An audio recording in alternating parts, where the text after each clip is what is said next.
Click the bell icon to get latest videos from Ekeeda.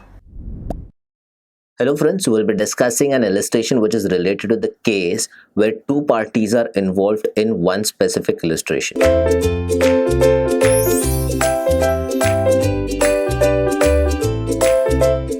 So as we have learned about the requisites of using the method whereby two parties are involved in a transaction, we have to take the consideration of first finding the net amount, second finding the earlier base date, rather the earlier transaction, for considering them as the base date for both these parties. Now what we'll be doing is that we'll be jotting down an illustration for your reference, we'll be explaining you what that illustration means, and then we'll be going ahead with the working notes and the solving pattern for the same part. So let's understand with the illustration that we'll be jotting down here for your reference. Let's go ahead. So the question has been mentioned. We have to go ahead and discuss this question. So that is what we'll be doing right now. Let's figure it out. Two traders X and Y, they buy goods from each other. They allow a credit period of 1 month after every transaction to each other. And after 3 months of this thing, they provided or they rendered the accounts to each other in the following manner. On the left hand side, we have date and the goods sold by X to Y. And on the right side, we have date again, and that is for the goods sold by Y to X. Now for the month of April, we have 18th of April, we have certain goods being sold from X to Y and Y to X. Let's figure out what are they. 18th of April, an amount of 60 rupees of goods was sold from X to Y. And on 23rd of April, the same thing, Y to X was done for 52 rupees. For the month of May, we have 15th of May, where X sold to Y goods worth rupees 70. And on 24th of May, Y sold to X good worth rupees 50. Now in the month of June, 16th of June, there is an amount where X sold certain goods to Y. That is worth rupees 80. Now what we have to figure out is that we have to figure out the date where the balance should be paid off by both the parties, and with that date, none of the parties will be charged with the interest on it. So we have to find an equilibrium date here. Let's figure out how to do that thing. Now to consider the base date here, we have to consider the transactions first. The first transaction happened between X to Y and not Y to X, that is 18th of April.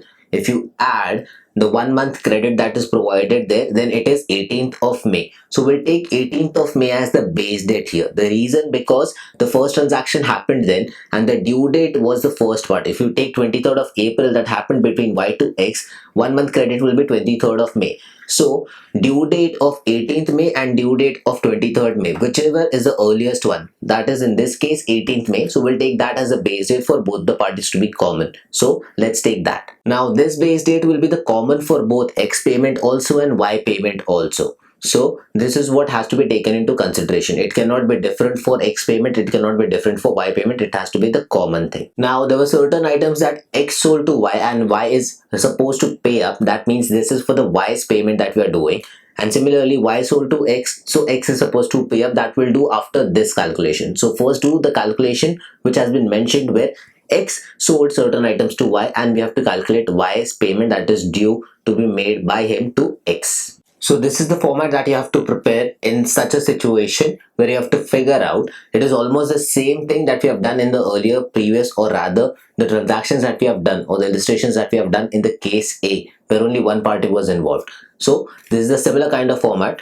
Just certain tweaks have been made. You'll understand how it is. We'll mention the date of the transaction first and the respective due dates in the first case. 1 month due date for every transaction. So we've mentioned the date of transaction and the due date as well. Let's figure out the amount for every such transaction. Now as we have considered 18th May to be the base date, now what we have to calculate is how many days do we have from the base date until the due date of the next transaction. So that is what we have to calculate. So for the first date, 18th May itself is the due date and 18th May is the base date. So number of days will be 0 here. Now for the next date, that means 15th of June is the due date. From 18th of May until 15th of June is what we have to calculate. So that will be a total of 28 days. Similarly, from 18th of May until the next due date, that is 16th of July. So that will be 59 days. Now we have to find the product. That means amount, respective amount multiplied by the corresponding number of days. So we have found out the total of the product side and the amount side as well.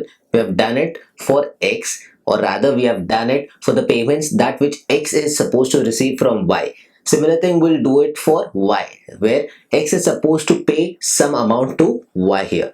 Same format, same calculation. Let's do it for X now. Now the date of transaction where X has to make a payment to Y is April of 23rd and May of 24th. Rather 24th of May and 23rd of April, both 1 month credit has to be given here. So the due date will be after 1 month. Let's figure out the amount for each transaction. Now the base date also has to be considered here as 18th of May. So from 18th of May until the next due date, what is the time, what is the days is has to be considered here for both these transactions. We'll do that and then we'll go on the product side. We have figured out the number of days as well. For the first due date, it is 5 days because due date is 24th of May and 18th May is the base date. Again, 24th of June is somewhere the next due date. So from that day until 24th of June, we have certain days and that has been calculated there. Let's go ahead and figure out the product. So here we have done the calculation for both Y and X. Now we'll jot down both the totals and we'll make sure that means the product total as well as the amount total will be mentioned here, and we'll figure out whose excess payment has to be paid off. So now the calculation is very simple. What you have to do is that the higher number, that means here excess payment, that means the amount that X is supposed to pay is less as compared to the amount that Y is supposed to pay here. So that means here X is supposed to receive more amount from Y. So that number has to be taken into consideration. So the higher minus lower amount has to be subtracted from the higher one. Now we have got the net product and net amount. This will be used in the same formula, that is base date plus total, or rather net product upon net amount, and that will give you the number of days that has to be added to the base date, and that will be the average due date here.